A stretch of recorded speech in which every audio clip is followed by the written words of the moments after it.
Hi, I'm Linda Zavatsky, and I am so glad that you've joined me today. Today we're going to talk about the eighth of the 9 things that you should know about a company, a direct sales company, before you join up. Now, the eighth thing we're going to talk about today is to know about the company. Now, I cannot begin to tell you how important this is.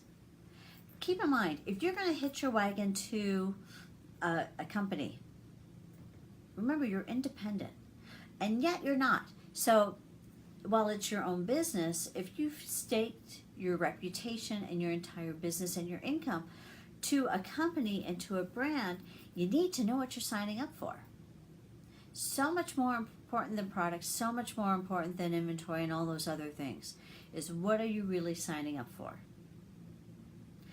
One of the reasons that this is important is because sometimes these companies go away.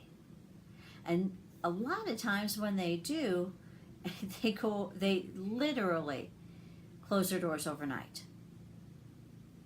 You don't want to be in that situation because, one, you'll lose whatever money you've got in at that point. Customers might lose money. You don't get product. All of those bad things, aside from bad press and those types of things happening. You really don't want that happening to you.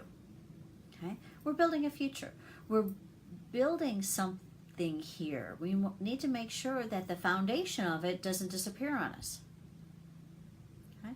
We'll talk another time about tying your personal brand to the company itself, but think about this. If you've staked your entire reputation on representing a company, and you find out down the road that their customer service is horrendous, that there hasn't been a new product, there's no innovation for a long time, and you get to decide what long time means, right?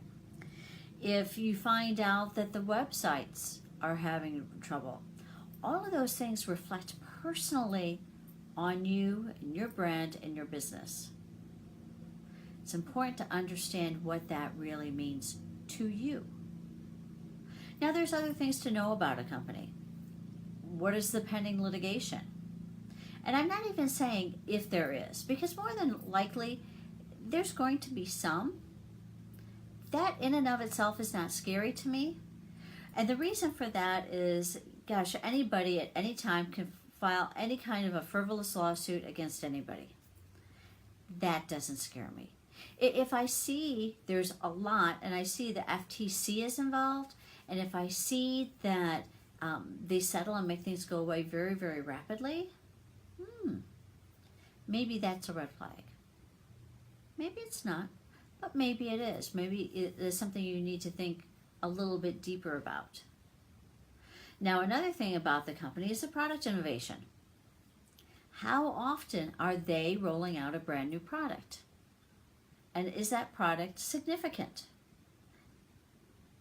Okay.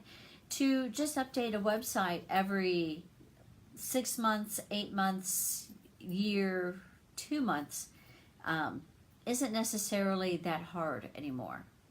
But to have a true product innovation that needs patents and all those kinds of things, that's important. And that can be a game changer. Another thing I want you to take a look at is the market. Is the market itself that you're operating in growing or shrinking?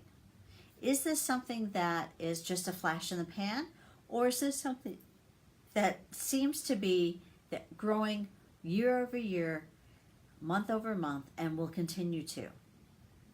Take a very, very close look at that. And then take a look at the share that your particular company has in that market and what it's doing. It's important that we get into companies that are growing. It's important even more so that the market is increasing. If there's suddenly a big influx of new consultants in a shrinking market, that doesn't necessarily bode well for your business. Okay? These are all very, very important things to understand. Not that any of them are necessarily red flags, but know what you're getting into. Understand what the leaders are, where they came from, what they bring to the table. Those all have an impact on how your business grows maintains, and what happens to your future. So make sure you understand that. So this has been the 8th of our 9 things to think about before you join a direct marketing company. We've got one more that we're going to talk about tomorrow. And then we'll move on to some other topics. So I hope you found this helpful. Please go ahead and share this so that others can benefit from the information. Drop me a comment or a private message so that I know that I'm on target. Or if you have suggestions for other things you'd like me to talk about. I hope you have a great day and take care. Bye-bye.